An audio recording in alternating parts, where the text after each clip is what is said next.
नमः समय साराय स्वानुभूत्या चकासिते चित्स्वभावाय भावाय सर्वभावान्तरक्षिदे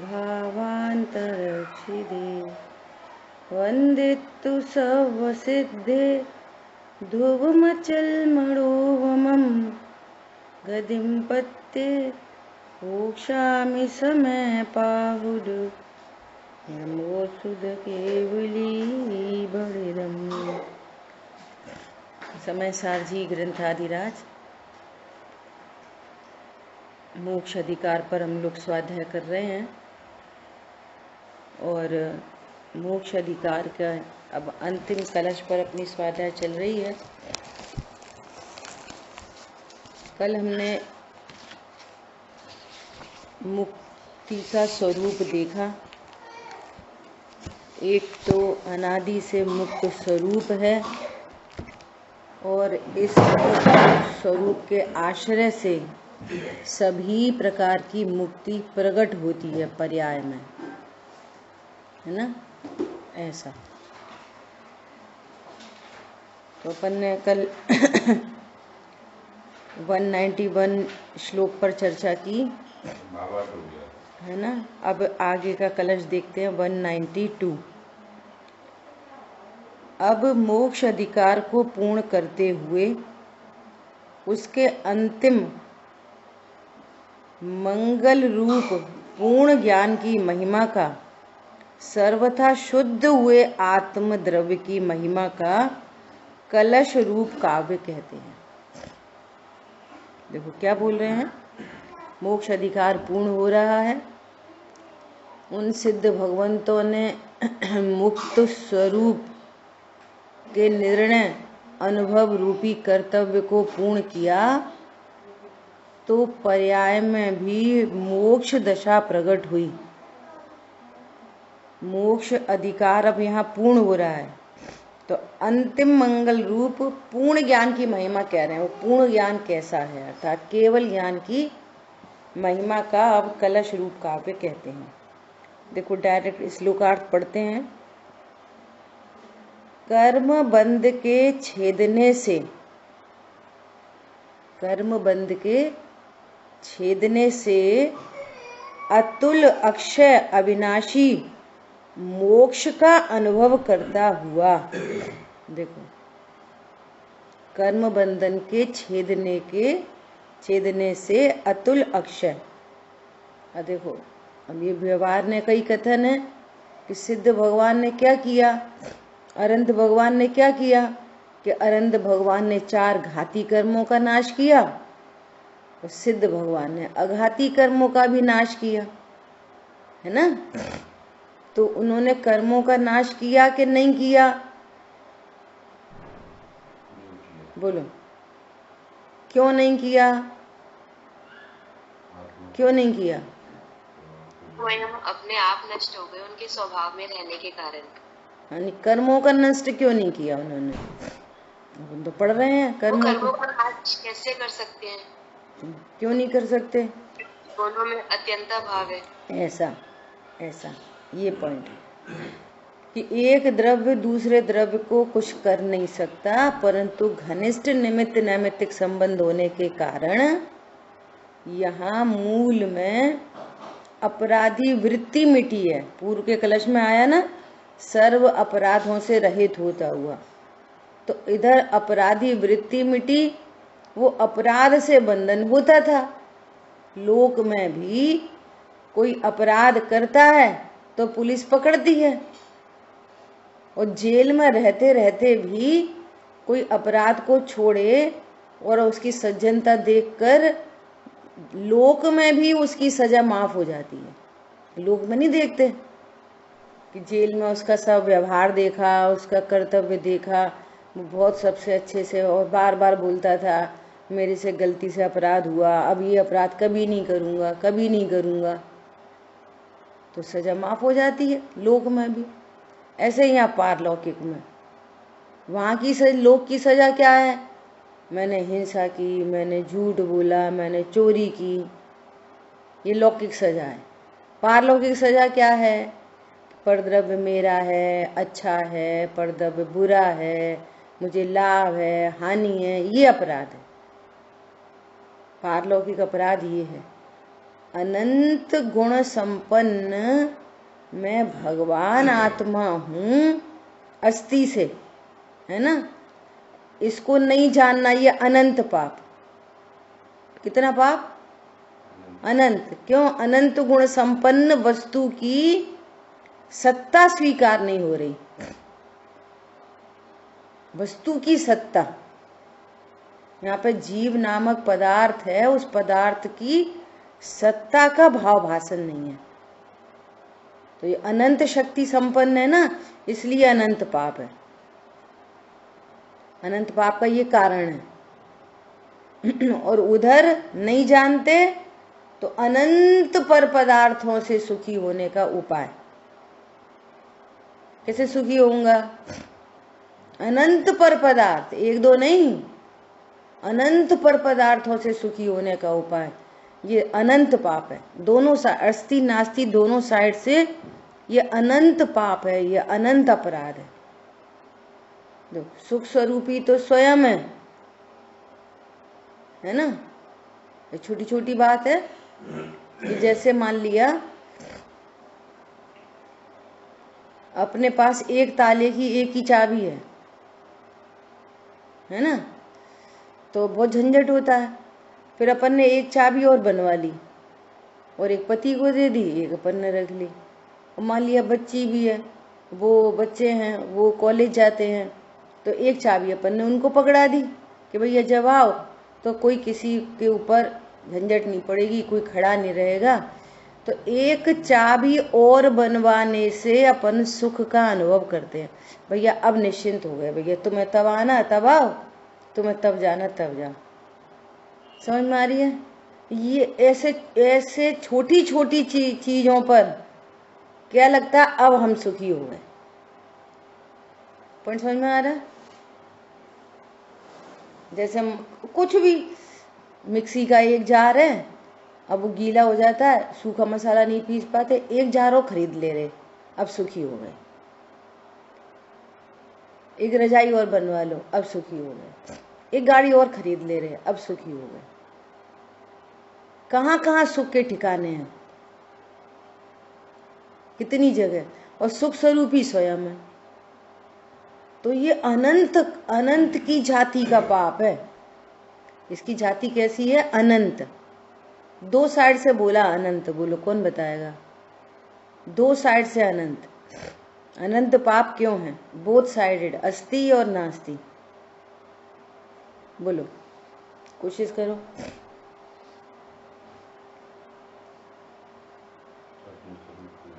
जी, जैसे आपने कहा कि अनंत पाप, मतलब अपने स्वरूप को ना जानने के कारण जो वो अनंत अनंत चीजों से बंधा हुआ है हर तरफ से,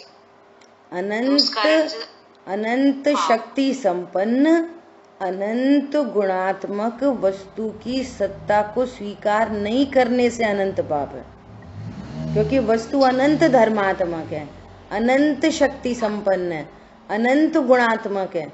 तो अनंत शक्ति संपन्न आत्म वस्तु की सत्ता को स्वीकार नहीं करने के कारण अनंत पाप है। इसकी अनंतता क्यों है ये बता रहे। अनंतता क्यों है, अनंत पाप क्यों है? एक आत्मा को तो नहीं जानते, हो जाए थोड़ा सा पाप, थोड़ा सा नहीं है, यह अनंत अनंत की जाति का पाप है, अनंत की जाति का अपराध है। ये अस्ति से और अपनी सत्ता स्वीकार नहीं है, तो अनंत पर पदार्थों के प्रति राग द्वेष है। अनंत पदार्थों को सुख दुख का कारण समझता है, इसलिए अस्ति नास्ति दोनों साइड से ये अनंत पाप ठहरता है। पॉइंट पकड़ में आया? ऐसा तो मूल में वो अनंत पाप मिटने के कारण भगवान अनंत सुखी हो गए। कितने सुखी हो गए?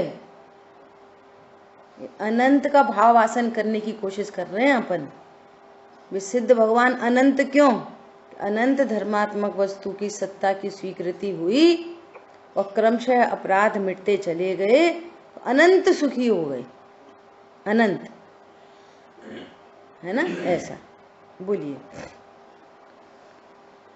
अच्छा, अनंत से राग द्वेष हुआ है,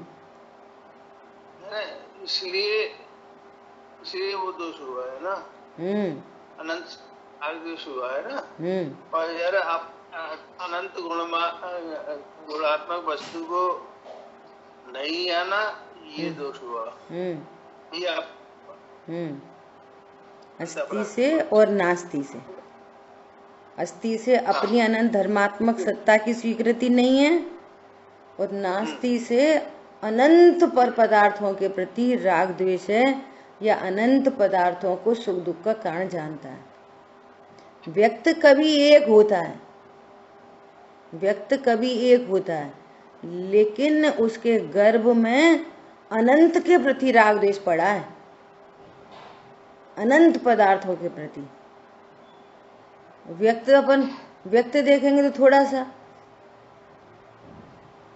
थोड़ा दिखाई देगा, लेकिन उसके गर्भ में अनंतता है, सो ये अनंत पाप है। फिर अनंत कर्म बनते हैं।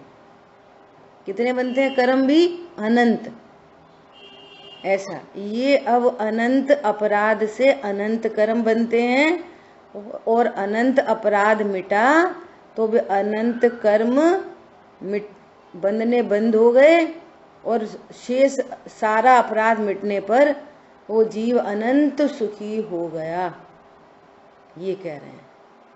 वो ज्ञान भी कैसा हो गया? ज्ञान सब में अनंतता लग गई। अनंत ज्ञान, अनंत दर्शन, अनंत सुख, अनंत वीर, अनंत। पॉइंट पकड़ में आया?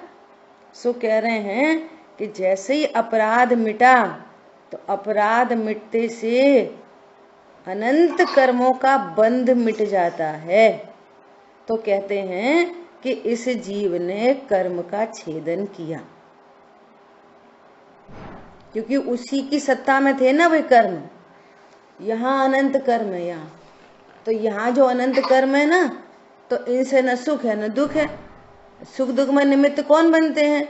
जिनके साथ एक क्षेत्राव का संबंध बनता है, उनके साथ सुख दुख का संबंध बनता है ना। और वे जो एक क्षेत्राव का संबंध वाले थे, उनका आत्यांतिक क्षय हो गया, तो क्या कहेंगे कि इन्होंने कर्म का छेदन किया। ऐसा तो ये व्यवहार न का ऐसा कौन सा व्यवहार न? कर्म का छेद किया, कर्मों का अभाव किया। तो ये कौन से नय का कथन है? बोलो, कौन बताएगा? दूसरे नंबर का, अनुपचरित असद्भुत व्यवहार में, है ना। कभी करेंगे चर्चा फिर से। अनुपचरित असद्भुत व्यवहार से ऐसा कहा जाता है कि अनंत भगवान ने घाती कर्मों का नाश किया, और सिद्ध भगवान ने अघाती कर्मों का नाश किया। ऐसा है ना। उनके छेदने से अतुल अक्षय अविनाशी मोक्ष का अनुभव करता है। अब देखो, स्वाध्याय करने के बाद भी मिथ्यात्व क्यों पलता है? मिथ्यात्व क्यों पलता है? कि वहाँ जिनवाणी में लिखा है, क्या लिखा है? अनंत भगवान ने घाती कर्मों का नाश किया, सिद्ध भगवान ने अघाती का नाश किया। तो हमारा ज्ञान भी इस व्यवहार ने के कथन को नहीं समझता, ऐसे ही समझता है कि जीव ने कर्म का नाश किया होगा, तो उसको अत्यंता भाव का स्वरूप नहीं ख्याल में है। तो जिसको अत्यंता भाव का स्वरूप ख्याल में नहीं है, तो वो सम्यक दर्शन का पात्र भी नहीं है। दोपहर की चर्चा में आ रहा है कि नहीं आ रहा? सम्यक दर्शन के उपाय के लिए सबसे पहले क्या करना?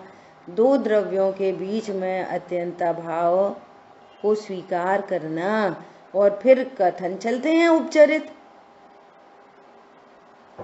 ऐसा है ना। सूरज ने सूर्यमुखी को खिलाया, तो कथन चलते हैं। सूरज सूर्य को खिलाने थोड़ी वो सूर्य सूरजमुखी को खिलाने थोड़ी निकला है, वो अपने से निकला है, सूर्यमुखी अपने से खिली है। दोनों में निमित्त नैमित्तिक संबंध बन गया है, पर कोई किसी का, कोई किसी के लिए, कोई किसी के आधार से, किसी में से उत्पन्न नहीं होता। प्रत्येक द्रव्य अपनी क्रम नियत पर्यायों से परिणमता हुआ वो द्रव्य बना रहता है, ऐसा। ठीक है, तो ये बहुत सावधानी की बात है कि जहाँ कहीं भी जीव ने कर्मों को बांधा, जीव ने कर्मों को छोड़ा, तो समझना जीव के अंदर आ जाओ। क्या? जीव ने अपराध किया, जीव ने कर्म नहीं बांधा। कर्म तो निमित्त नैमित्तिक संबंध में बंध गया। बंधा क्या? एक क्षेत्रावगा संबंध हो गया। जीव ने कर्म का नाश किया तो जीव ने तो अपराधी वृत्ति को छोड़ा और क्या हुआ? वो बंधन मिट गया। अपन 5 लब्धि में पढ़ते हैं ना, 5 लब्धियों की चर्चा में, कि जैसे ही वो प्रायोगिक लब्धि में आया तो क्या हुआ कि वो तो प्रायोगिक लब्धि में आया, तो कर्मों में क्या हो रहा है कि जो कोड़ा कोड़ी सागर का बंद हो रहा था वो अंतः कोड़ा कोड़ी हो गया। अंतः कोड़ा, अंडर 1000, ऐसे समझो। पहले अरब खरब बन रहे थे और अब अंडर 1000 हो गया। तो वो उस जीव ने क्या किया? वो कर्मों को अंतः कोड़ा कोड़ी कर रहा है? नहीं, वो तो निर्णय बन रहा है, ओहो मैं तो गायक हूँ। प्रायोगिक लब्धि में अपनी स्वीकृति आ रही है, उसको अपनी सत्ता की स्वीकृति बन रही है प्रायोगिक लब्धि में। तो जीव तो अपनी, उसकी जो अपराधी वृत्ति थी वो मिट रही है। मैं शरीर हूँ, मैं स्त्री हूँ, मैं पुरुष हूँ, नहीं मैं तो ज्ञान स्वभाव हूँ। तो वो कर्म अपने आप ही क्या हो रहे हैं? अंतः कोड़ा कोड़ी सागर बंध रहे हैं। उनके स्थिति अनुभाग सब घटते चले जा रहे हैं, है ना, ऐसा। तो यहाँ पर कह रहे हैं कि कर्म बंध के छेदने से अतुल अक्षय अविनाशी मोक्ष का अनुभव करता है। नित्य उद्योत वाली, जिसका प्रकाश नित्य है, ऐसी सहज अवस्था जिसकी खिल उठी है, ऐसा एकांत शुद्ध कर्म मल के न रहने से अत्यंत शुद्ध और एकाकार, एक ज्ञान मात्र आकार में परिणमित निज रस की अतिशयता से जो अत्यंत गंभीर और धीर है, ऐसा पूर्ण ज्ञान प्रकाशित हो उठा है। ऐसा पूर्ण ज्ञान प्रकाशित हो उठा। बोलो कैसा है वो ज्ञान? कि नित्य उद्योत, सदा प्रकाशमान, सदा प्रकाशमान। वो सदा प्रकाशमान कैसे हुआ? कि कर्म मल के न रहने से। कौन से मल? 3 प्रकार के मल हैं। द्रव्य कर्म, भाव कर्म, नो कर्म, ये तीनों मल हैं। चर्चा चल रही है कर्म मल के न होने से। उधर भाव मल भी नहीं, और भाव मल नहीं तो कर्म मल नहीं, और कर्म मल नहीं तो नो कर्म भी नहीं। देह मुक्त हो गए, अनंत काल के लिए अब देह नहीं धरेंगे। हमारे भगवान अवतार नहीं लेते। क्यों नहीं लेते? हमारे भगवान अवतार क्यों नहीं लेते? देखो ऐसा नहीं हमारे भगवान तो अवतार नहीं लेते, लॉजिक है सबके पीछे, हेतु है। बिना हेतु के यहाँ कोई बात नहीं होती। बिना हेतु के यदि आप सत्य बात भी बोल रहे हो तो वो सही नहीं है। जिन शासन में आपको हेतु पता होना चाहिए। अवतार क्यों नहीं लेते? क्योंकि अवतार लेने के लिए संसार में आना पड़ेगा, है ना। वो संसार में आने के लिए कर्म चाहिए, और कर्म होने के लिए अपराध चाहिए। क्या चाहिए? राग चाहिए, क्योंकि राग से बनते हैं कर्म, है ना। और राग के लिए अज्ञान चाहिए।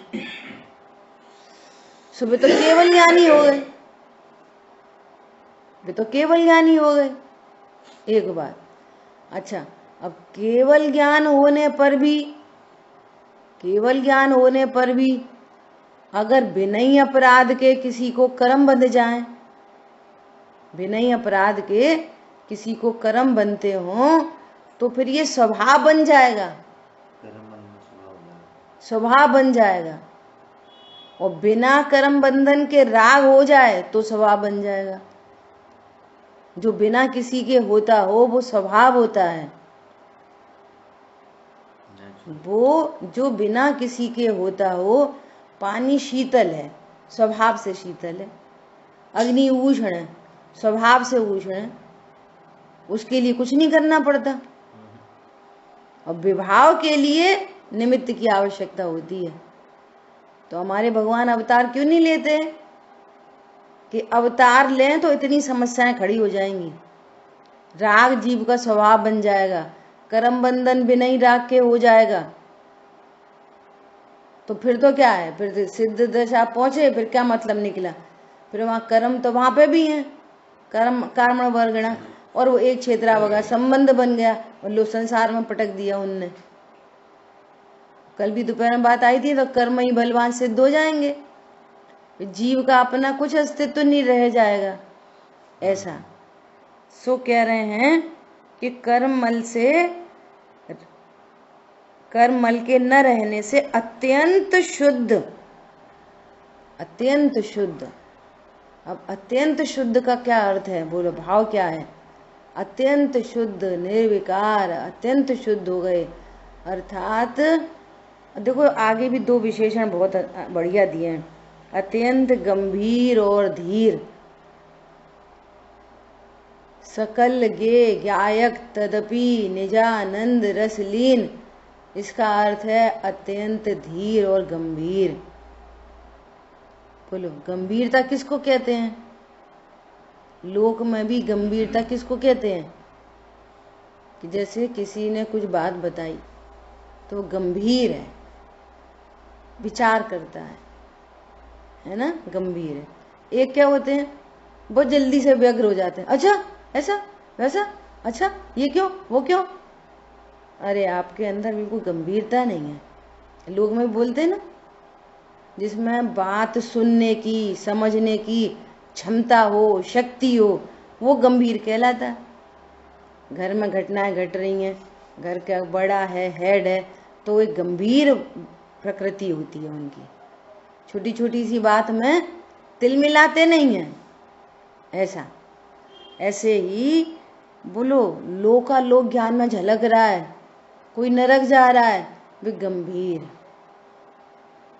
कोई स्वर्ग जा रहा है, गंभीर। कोई हत्या कर रहा है, गंभीर। बोलो, सब तरह के अपराध ज्ञान में जानने में आ रहे हैं, एकदम गंभीर। क्यों है गंभीर? वस्तु का स्वरूप है। जो जैसा अपराध करेगा वो वैसा फल पाएगा, जो अपराध नहीं कर रहा उसको फल नहीं मिलता।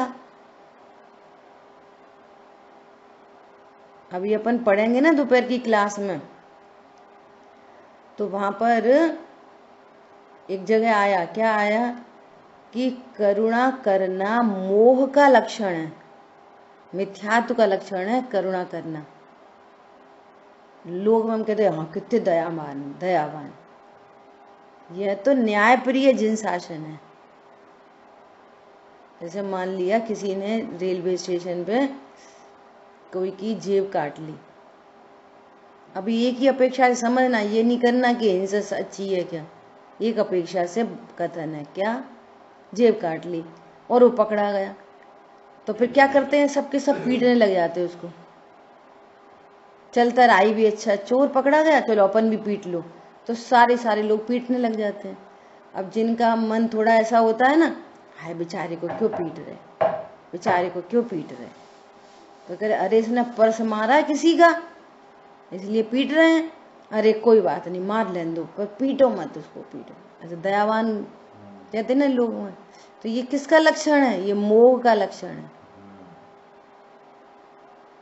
जिसने जो अपराध किया है प्रकृति में उसकी सजा है। और उसको कौन निमित्त मिल जाएगा? वही मिल जाएगा जिसको पीटने का भाव होता है, जिस दूसरे किसी को पाप बंधना है, वो चलता राही भी देख के पाप बांधने के लिए पीट के चला जाएगा। ये व्यवस्था है विश्व की। पॉइंट पकड़ में आया? किसी ने चोरी की तो अब उसका उदय आ गया कि अब ये पिटना चाहिए, है ना? तो अब पीटेगा कौन? जिसको पुण्य बंद होना होगा वो नहीं पीटेगा, जिसको पाप बंधना है वो पीटेगा। तो ऐसी प्राकृतिक व्यवस्था, एक जगह इकट्ठे हो जाएंगे लोग ऑटोमेटिक, ऐसी प्राकृतिक व्यवस्था है।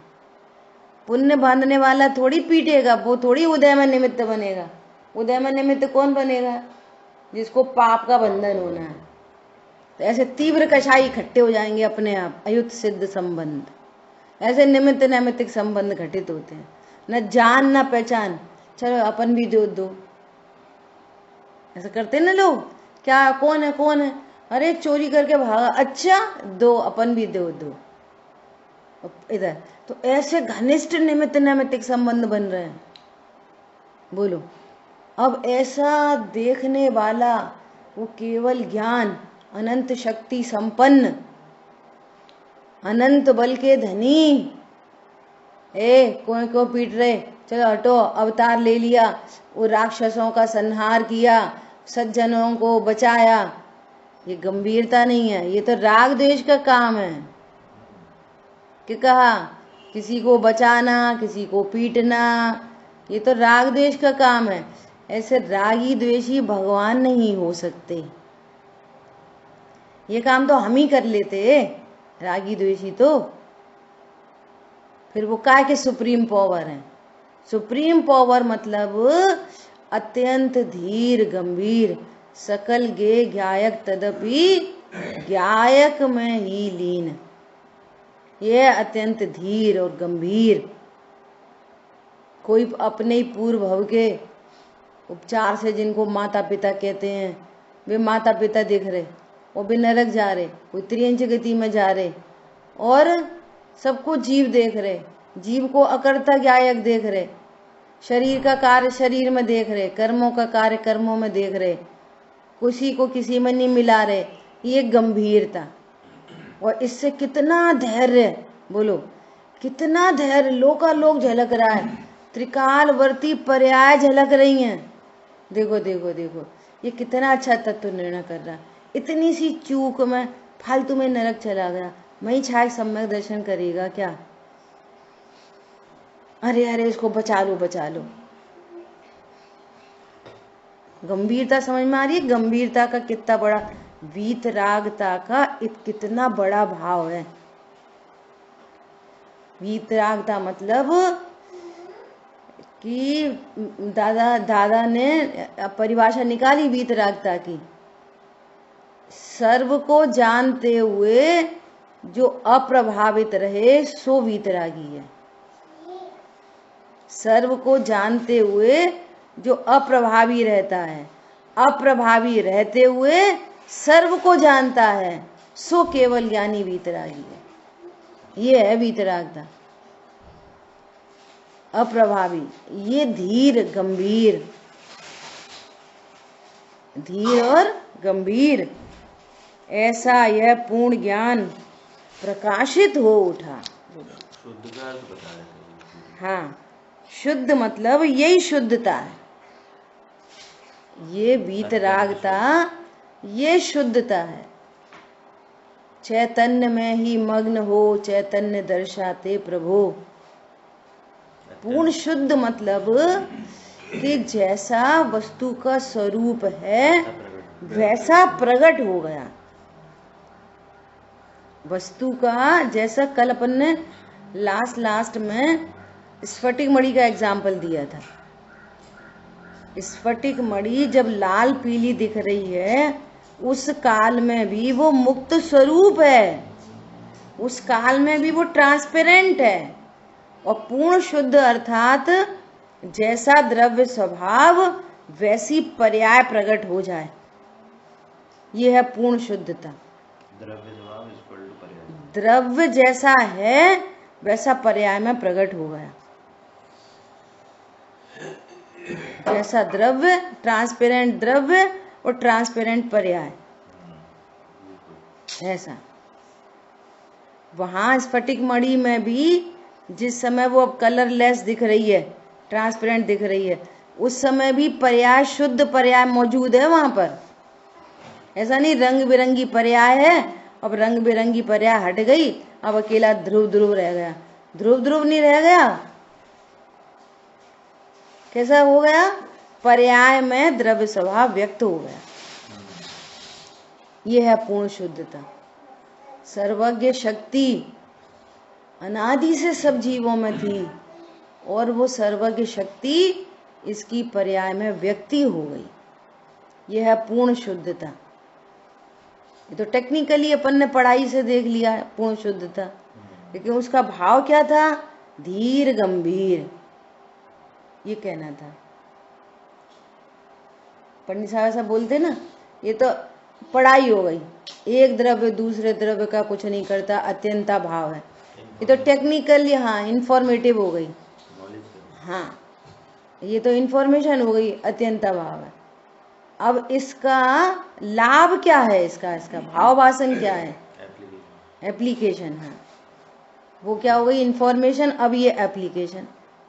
अब एप्लीकेशन से सुखी होते हैं, इंफॉर्मेशन से सुखी नहीं होते हैं। जैसा बोलते हैं ना, ज्ञान ज्ञान ज्ञान ज्ञान, चारित्र में तो आए कछु, जीवन में तो आए। तो अब जीवन में क्या जीवन देखेंगे? इस शरीर से ही जीवन देखेंगे। अरे शरीर से नहीं, ज्ञान श्रद्धा चारित्र मेरा जीवन है, शरीर सापेक्ष नहीं। भले ही शरीर की क्रियाएं भी बदलती हैं, एक्सप्रेशन बदलते हैं, लेकिन वो मेरा जीवन नहीं। मेरा जीवन क्या है? सम्यक दर्शन, सम्यक ज्ञान, सम्यक चारित्र। जैसा स्वभाव है वैसे स्वभाव की स्वीकृति, उसका विश्वास और अपने स्वरूप का ही आनंद, ये है मेरा जीवन। पंडित साहब ने क्या लिखा है? मेरा सहज जीवन। अहोत्पाद व्यय निरपेक्ष ध्रुव जीवन हमारा है। हमारा जीवन क्या है? ध्रुव जीवन। ध्रुव जीवन हमारा। नहीं जन्मूं, नहीं मरता, नहीं घटता, नहीं बढ़ता। न मेरा जन्म हुआ है और न मैं मरता हूँ, न मैं घटता हूँ, न मैं बढ़ता हूँ। कैसी कंडीशन हो बाहर, बोलो, कैसी भी बाहर में कंडीशन हो, न घटता हूँ न बढ़ता हूँ। ये है मेरा जीवन। अभी कौन बोल रहा है मेरा जीवन? ज्ञान श्रद्धा चारित्र बोल रहे हैं। तो भेद विवक्षा में ज्ञान श्रद्धा चारित्र को जीवन कहते हैं, अभेद विवक्षा में त्रिकाली ध्रुव को जीवन कहते हैं। समझ आ गई बात? ये दोनों विवक्षा सदा चलती हैं साथ में।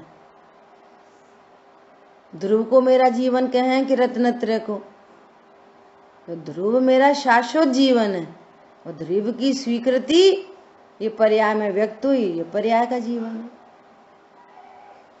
तभी तो आनंद आएगा। ऐसा तो निज रस की अतिशयता से जो अत्यंत गंभीर और धीर है, ऐसा यह पूर्ण ज्ञान प्रकाशित हो उठा, अर्थात शुद्ध आत्मद्रव्य जाज्वल्यमान प्रकट हुआ, जगमगाता हुआ प्रकट हुआ। देखो ये मोक्ष तत्व कहाँ प्रकट हुआ? ये मोक्ष तत्व यहाँ आत्म प्रदेशों में प्रकट हुआ। कहाँ प्रकट हुआ? मोक्ष तत्व आत्म प्रदेशों में, असंख्यात प्रदेशों में दीप जलने लगे। ये असंख्यात प्रदेशों में मनाया जाने वाला उत्सव है। क्या है? मोक्ष तत्व असंख्यात प्रदेशों में जगमगा उठा, प्रत्येक प्रदेश जगमगा उठा। जैसे प्रत्येक प्रदेश में कर्म का बंधन मैल, भाव कर्म मैल, शरीर के साथ में एक क्षेत्रावगा संबंध, मैल, सारा मैल हट गया। अब वो एकदम चमक उठा, एक एक प्रदेश चमक उठा, जाज्वल्यमान हो गया। इसका भाव आसन करो ऐसे, एक एक प्रदेश कैसा हो गया। हर जैसे कोई डस्ट लगी हो ना दर्पण पे, दर्पण के ऊपर डस्ट लगी है तो अब डस्ट रिमूव कर दी, एकदम जगमगा उठा। ऐसे द्रव्य कर्म, भाव कर्म, नो कर्म, तीनों क्या थे? डस्ट, मल। तो सारा मल हट गया और वो क्या हो गया? एकदम प्रकाशित हो गया। सारे असंख्यात प्रदेश एकदम रत्न राशि की तरह जगमगा उठे। संपूर्ण प्रदेशों से सर्वांग अमी है बरस रहा, अमृत के निर्झर फूट पड़े, अमृत बरसने लगा। ऐसा आनंद, शांति, शीतलता, निर्वारता, जो कहना है वो कहो, ऐसा है वो केवल ज्ञान। और अपनी अचल महिमा में लीन हुआ है, अपनी अचल महिमा में क्या हो गया? लीन हो गया। ऐसा केवल ज्ञान प्रकट हो। देखो अब तो ये तो केवल ज्ञान की बात है, हाँ केवल ज्ञान की बात है, परंतु जैसा केवल ज्ञान है ना, व्यक्त हुआ है केवल ज्ञान, ऐसा ज्ञान स्वभाव मेरा है, ये भी प्रकट है, सदा अंतरंग में प्रकट है, प्रकाशमान है। कैसा भी तीव्र कर्मों का उदय आए, कैसे शरीर में रोग आदि हों, कैसी कैसी दिक्कतें हों, हैरानी हो, परेशानी हो, परंतु वो ज्ञान उपयोग लक्षण सदा प्रकाशमान है। और नरक जैसी स्थिति में भी जीव इस उपयोग लक्षण के माध्यम से त्रिकाली ध्रुव का आश्रय करते हुए रत्नत्रय प्रकट कर लेते हैं। बोलो, नरक जैसी प्रतिकूलता में त्रियंच गति के जीव इस उपयोग लक्षण के माध्यम से क्या करते हैं? वेद विज्ञान के बल से रत्नत्रय प्रकट करते हैं। वे भी अपने असंख्यात प्रदेशों में छोटे छोटे दीप जला लेते हैं, इनकी रत्न राशि है, यहाँ छोटे छोटे दीपक हैं। दशलक्षण पर्व क्या है? दशलक्षण पर्व असंख्यात प्रदेशों में मनाया जाने वाला उत्सव है। क्या? दशलक्षण महापर्व क्या है? अपनी एनालिसिस होती है और अपनी सत्ता की स्वीकृति होती है, सम्यक दर्शन ज्ञान चाहे प्रकट होते हैं। असंख्यात प्रदेशों में उत्सव मनाया जाता है, इसका नाम दशलक्षण पर्व मनाना है। दुनिया भर के दीपक जलाती है। जड़ दीपक नहीं मोह विनाशन हार है, जड़ दीपक नहीं मोह विनाशन हार है। मोह नशे जब जाने जानन हार है। मोह का नाश कब होता है? जब जाने जानन हार है। मैं जानने वाला हूं तब तक भी मोह का नाश नहीं होता। बोलो, अपन करने वाले हैं कि जानने वाले हैं? मात्र जानने वाले हैं अपन, जाननहार हैं, महामहिम वस्तु हैं, शक्तिमान पदार्थ हैं। जानने वाली तो एक समय की पर्याय है। ठीक है, अब प्रश्न है कि ये सिद्ध भगवान कहाँ पर बनते हैं, कहाँ होते हैं सिद्ध भगवान? बोलो, सिद्ध भगवान कहाँ बनते हैं? बोलिए भाई साहब। सिद्ध भगवान सिद्ध जो है ना वो पर्याय है, और पर्याय के शब्द हो जाने से ही वो सिद्ध बन जाते हैं। हाँ, अब अपन क्षेत्र अपेक्षा पूछ रहे हैं। क्षेत्र, आकाश द्रव्य की क्षेत्र अपेक्षा से सिद्ध भगवान कहाँ पर सिद्ध बनते हैं? सिद्धालय में, सिद्धाल असंख्यात प्रदेशों में।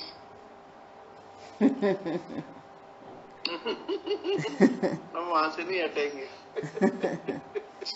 यही तो बात है, ये तो बात है कि अपेक्षा समझना कि अब ये प्रश्न किस अपेक्षा से पूछा जा रहा हाँ बोलिए, आप क्या बोल रहे हैं?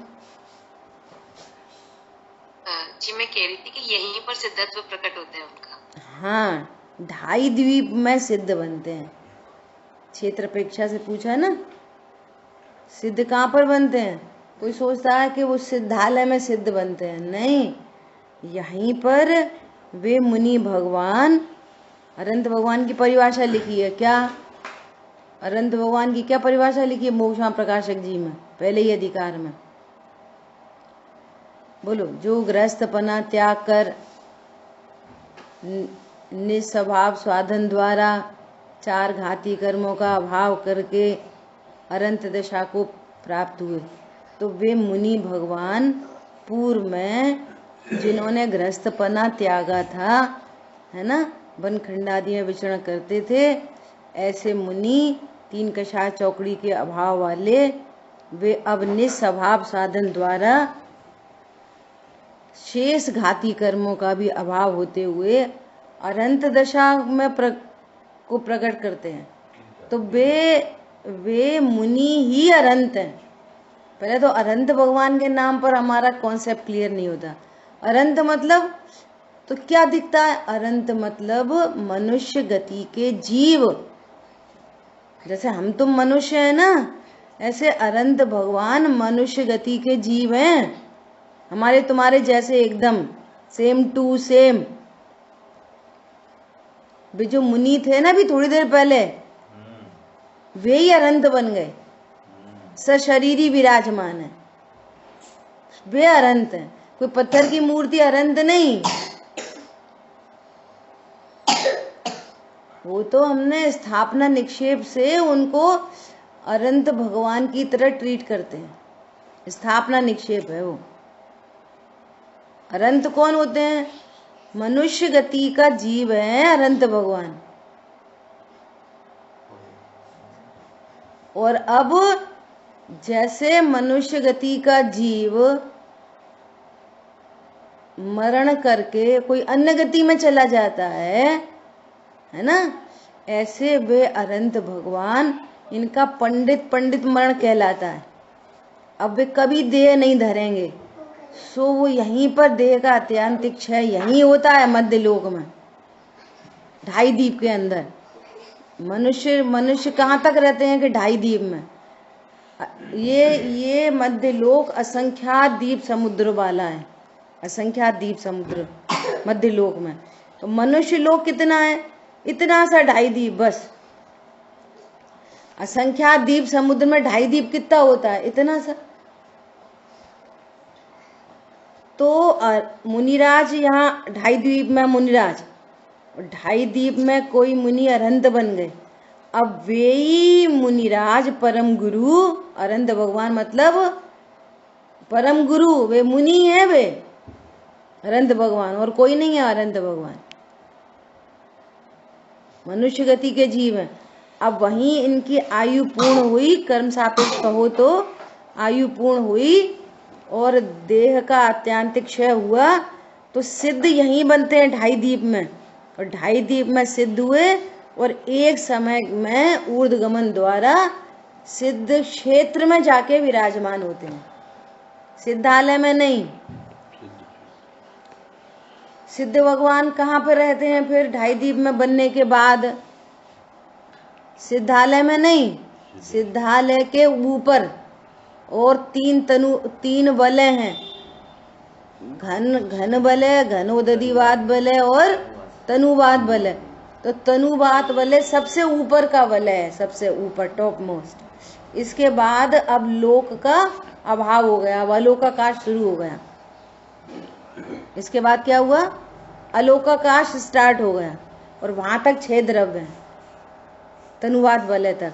तो तनुवाद वलय तक ऐसे जाके वहां पर हेड से, अब हेड वेड नहीं होता, अब कथन करना पड़ता है ना, आत्मा का आकार, मनुष्याकार, तो वो हेड से वहां पर जाके ऐसे विराजमान हो जाएंगे सब, ऐसे ऐसे अनंत सिद्ध यहाँ पे जाके विराजमान हो जाएंगे।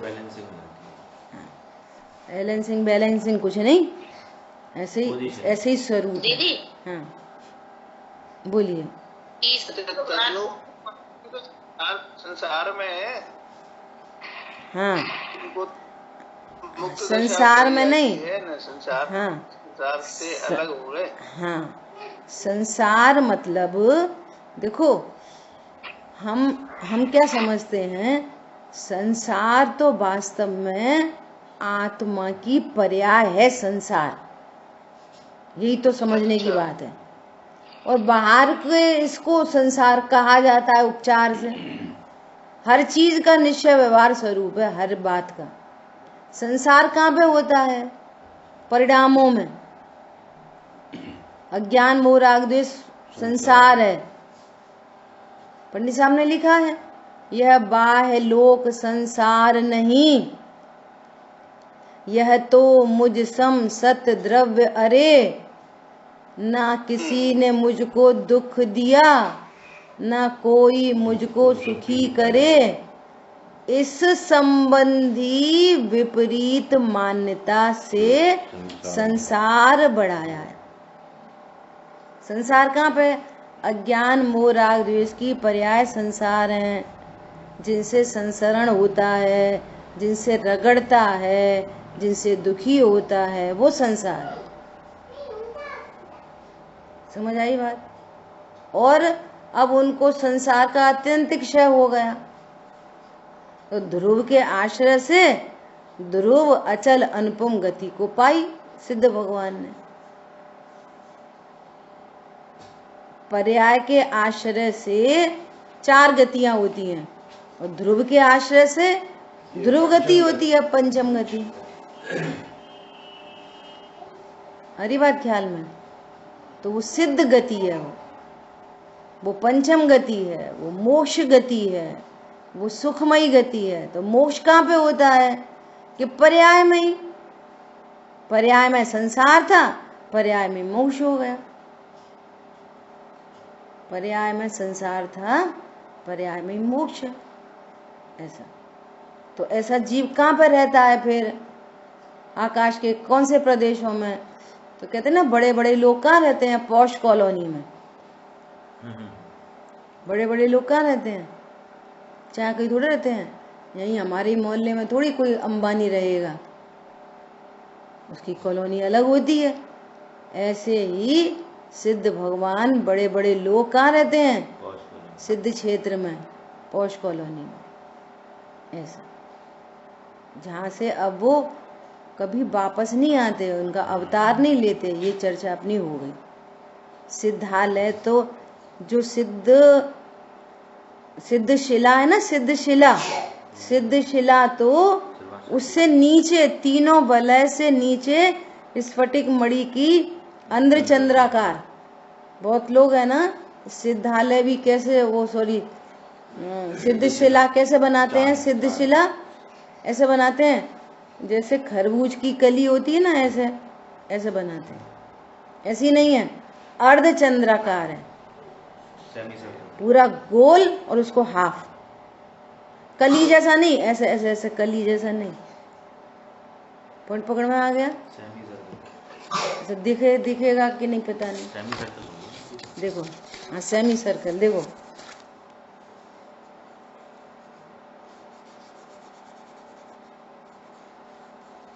ऐसी होती है, दिख रही है? दिख रही है? दिख रही है? ऐसी। और कोई लोग कैसी बनाते हैं? इसके बगल में ही बना रही हूँ मैं, ऐसी बनाते हैं। दिख रही है दोनों में अंतर? सिद्ध शिला ऐसी नहीं होती, खरबूजा की कली जैसी, अर्धचंद्राकार होती है सिद्ध शिला। स्फटिक बनाती थी, आपने बताया जब से आदि बनाने लगी। हाँ, ऐसा बहुत चीजों में करेक्शन चाहिए। बोलिए। ईसत प्रवाह पृथ्वी क्या होती है? क्या? ईसत प्रवाह पृथ्वी। हाँ, इसी को बोलते हैं अष्टम भू। जैसे ये 7 पृथ्वियां हैं, 7 पृथ्वियां है ना। तो पहली पृथ्वी तो ये है जिसपे ये मध्य लोक है, पहली पृथ्वी, और नीचे नीचे नीचे 6 पृथ्वियां, तो 6 पृथ्वी, तो 6 पृथ्वी के द्वारा वो नरक 7 में डिवाइड हो जाता है।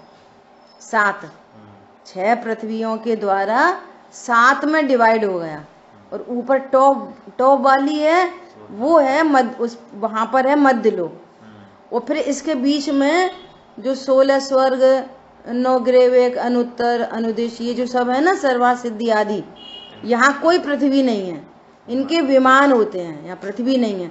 फिर सबसे टॉप में जो है ना, ये है, इसको 8वीं पृथ्वी बोलते हैं, अष्टम भू ईशत, हाँ है ना, जो अर्घ याद दिला रहे हैं, अष्टम वसुधा पाने को कर में ये 8 द्रव्य लिए, सहज शुद्ध स्वाभाविकता से निज में निज गुण प्रकट किए। सुनना, अब बोलते हैं बस ऐसे, पता आता कुछ है ही नहीं कि वो अष्टम वसुधा क्या चीज है, क्या पाना है, उसका क्या अर्थ है। निज में निज गुण प्रकट हो तो अष्टम भू पर सिद्ध क्षेत्र में जाके विराजमान हो, तो वो अष्टम भू के ऊपर 3 वलय हैं, और सबसे टॉप मोस्ट वलय में वहां पर, जिसको तनुवाद वलय बोलते हैं, यहाँ पर सिद्ध भगवान जाके विराजमान होते हैं। ऐसा इनका बाह्य स्वरूप है। ठीक है, अब अनंत काल के लिए अनंत सुखी हो गए। देखो भावार्थ, कर्म का नाश करके मोक्ष का अनुभव करता हुआ, अपनी स्वाभाविक अवस्था रूप अत्यंत शुद्ध समस्त ज्ञेयाकारों को गौड़ करता हुआ, अत्यंत गंभीर जिसका पार नहीं है ऐसा, और धीर आकुलता रहित, देखो अत्यंत धीर और अत्यंत गंभीर, धीर मतलब आकुलता रहित, पूरा विश्व लोकालोक झलक रहा ज्ञान में, और अत्यंत गंभीर है, आकुलता रहित है। ये ऐसा पूर्ण ज्ञान प्रगट दैदीप्यमान होता हुआ अपनी महिमा में लीन हो गया, अपनी में ज्ञायक में ही लीन, लोकालोक में लीन नहीं। अच्छा देखें, ये पहले तो हमारे साथ में ही दीक्षा ली थी, अब कहाँ है? अच्छा ये हाँ इसी लायक था ये, अरे ये तो सिद्ध हो गया, मेरे से पहले ही हो गया था। अच्छा ऐसा कुछ नहीं होता, समझ आई बात। अब देखो एक बात पे और चर्चा करनी है अपने को।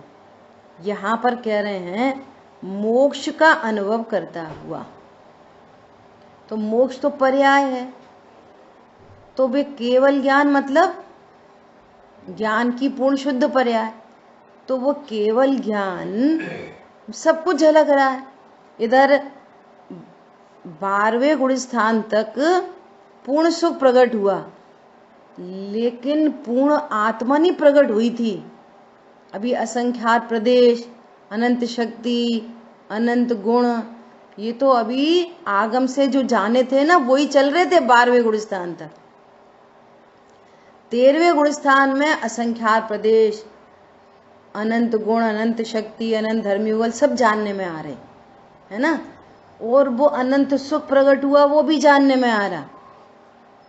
यहाँ कह रहे ना मोक्ष का अनुभव करता हुआ, तो इधर अव्ययवाद सुख प्रकट हुआ सिद्ध भगवान को। देखो 12वें गुण स्थान में पूर्ण सुख, 13वें गुण स्थान में अनंत सुख, और 14वें गुण स्थान सिद्ध दशा में अव्ययवाद सुख।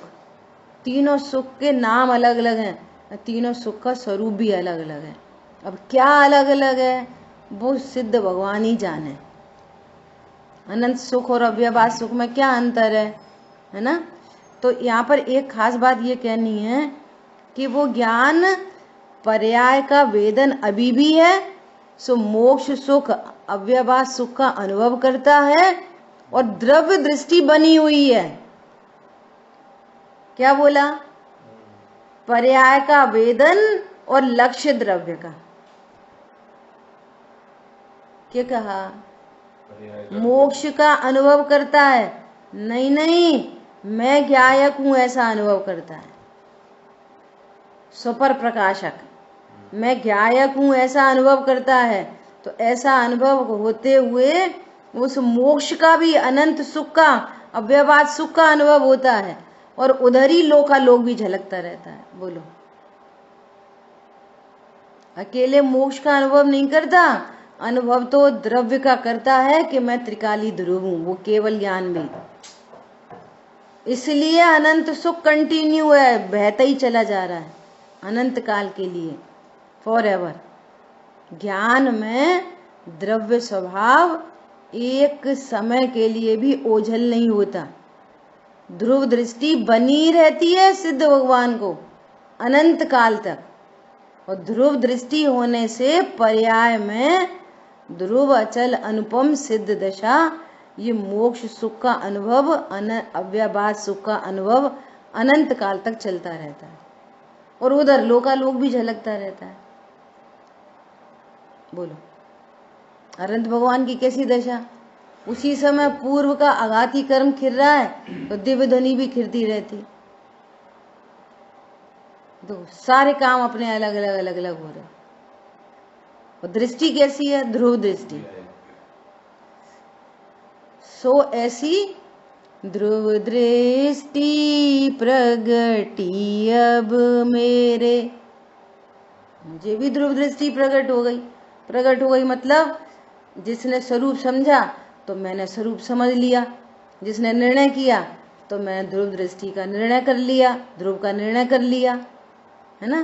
पंडित साहब ने लिखा, ध्रुव दृष्टि प्रगटी अब मेरे, ध्रुव में ही स्थिरता हो, ज्ञेयों में उपयोग न जावे, ज्ञायक में ही रमता हो, सहज स्वच्छ स्थिर आनंद में, ध्रुव स्वरूप ही मेरा है।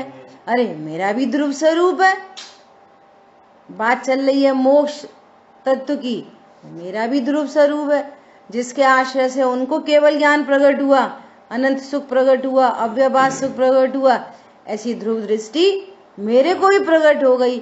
अब इसी में लीनता से मुझे भी मोक्ष तत्व प्रकट होगा। क्या बोला, है ना। इसका नाम है निश्चय भक्ति, ये है, इसको कहते हैं पूजा। क्या वे भगवान है और अपन तो स्त्री पुरुष हैं, पामर है, इसका नाम पूजा नहीं है, ये पूजा नहीं है। ऐसे तो सब करते हैं, बच्चे भी करते हैं। पूजा क्या है, ओहो, ध्रुव दृष्टि प्रगटी अब, पंडित साहब की हर रचना में मिलेगा आपको ऐसा। वो 3 भुवन के स्वामी कल पढ़ रहे थे ना अपन, मुक्त स्वरूप अहो प्रगटाव, सफल हुआ भव मेरा, उसकी आखिरी है,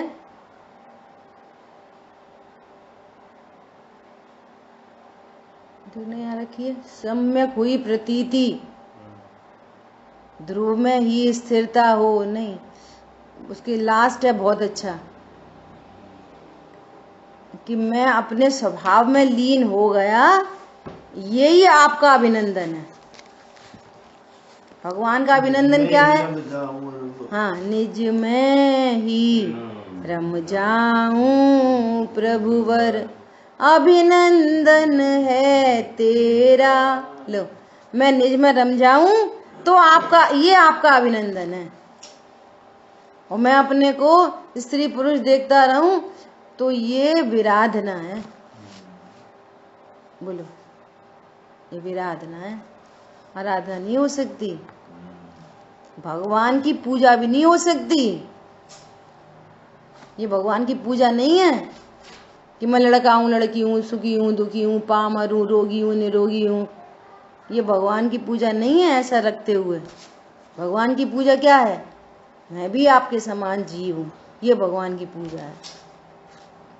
31 नंबर की गाथा में जो अपन ने टीका देखी थी ना, उसी में द्रव्येंद्री, भावेंद्री इंद्रियों के विषयभूत पदार्थ से मैं भिन्न हूँ, ये है निश्चय स्थिति। ये है ना। तो कह रहे हैं इस प्रकार मोक्ष रंग भूमि में से बाहर निकल गया। रंग भूमि में मोक्ष तत्व का स्वांग आया था। जहाँ ज्ञान प्रकट हुआ वहाँ उस ज्ञान का पूर्ण उस मोक्ष का स्वांग रंग भूमि से बाहर निकल गया।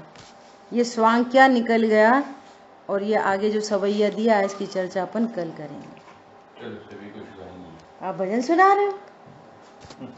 वो सुना दो। देखो सुनो, मोक्ष तत्व की तो चर्चा चल रही है अपनी, है ना। तो वो कौन सा गाती है ये? पंचम गति के लायक हूँ मैं।